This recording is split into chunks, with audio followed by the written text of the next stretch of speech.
एका प्रकरणामध्ये लाच मागितल्याचं, या प्रकरणावर तुमच्यावर सातत्यानं आरोप होत आहेत किंवा तुमच्या विभागामध्ये असा प्रकार घडत होता याची तुम्हाला काही कल्पना होती का? तसं आपण बघितलं असेल का जी 12 तारखेला जी काही धाड रेड पडली आणि तिथं राजू डेरंगे म्हणून जो क्लर्क आहे तो क्लर्क रंगेहात पकडला गेला अशा पद्धतीची जी काही सूत्रांची माहिती किंवा आपल्याला सगळ्यांना माहीत आहे, त्याच्यावर तात्काळ आपण हा प्रकार इथं होत होता याची कधी मला अशी सुस्पष्ट कल्पना कधीही नव्हती. कारण तसं ऑफिस आणि माझं कार्यालय हे जवळ जरी असेल तर प्रत्येक क्लर्क किंवा प्रत्येक OSDच्या कार्यालयात किंवा त्याच्या बसायच्या व्यवस्थेत जवळ जाऊन पाहण्याचा काही कधी प्रसंग आला नाही. परंतु जे झालंय ते अतिशय दयनीय, अतिशय कलंक लावणारं असं ते वर्तन त्या ठिकाणी केलं गेलंय. आणि म्हणूनसाठी मी तात्काळ राजू डेरंगे हे आता पोलीस कस्टडीत किंवा कायद्याच्या कचाट्यात सापडलेले आहेत, त्यांची चौकशी सुरू आहे.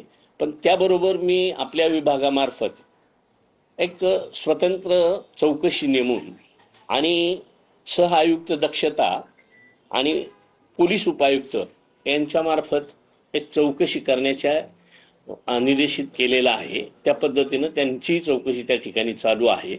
त्यानंतर त्याचा गोपनीय अहवाल जो काही असेल तो मला त्या ठिकाणी द्यावा. त्याच्यानंतर जी कार्यवाही आहे ती त्या ठिकाणी केली जाईल.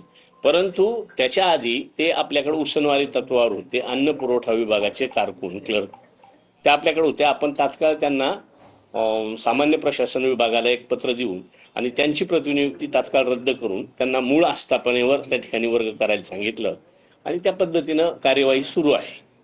परंतु आपल्याच विभागामध्ये अशा पद्धतीचे फाईल तुमच्या पुढे आणून तुमच्याकडून सही करून घेण्यासाठी लाच घेतली जाते आहे अशा प्रकारच्या तक्रारी खूप मोठ्या प्रमाणावर आल्या होत्या आणि त्यानंतर हा अँटी करप्शनचा सापळा रचला गेला असं सुद्धा सांगितलं जात आहे. तर अशा पद्धतीच्या काही फाईल बळजबरीनं तुमच्या पुढे आणून त्या सह्या केल्या जात होत्या का अधिकाऱ्यांना? असं तर कधी घडलेलं नाही. कारण त्याची प्रक्रिया जी आहे सुनावणी वगैरे घेणं, त्या प्रक्रियेनंतर जी फाईल सुनावणीनंतर ज्या पद्धतीनं त्याला स्टे देणं किंवा त्याला निलंबनच करणं, काही दिवसासाठी त्याच्याकडून त्या अपूर्णता ज्या असतील तर त्या पूर्तता झाल्यात किंवा नाही त्याची शहानिशा करून त्याला त्या पद्धतीनं रिलीफ देणं, ही प्रक्रिया ही रुटीनमधली प्रक्रिया होती. त्या पद्धतीने होत होतं. कुठंच कधी असं बळजबरीनं बाबा ह्या सह्याच करून द्या किंवा ह्याची पूर्तता आम्ही नंतर करून घेऊ असं कुठलंही नाही. परिपूर्ण पेपर जमा करून घेऊन त्याच त्रुटीची पूर्तता करून त्याचं जाब घेऊनच आपण पुढची कार्यवाही करत होतो. वेगवेगळ्या बातम्या अशा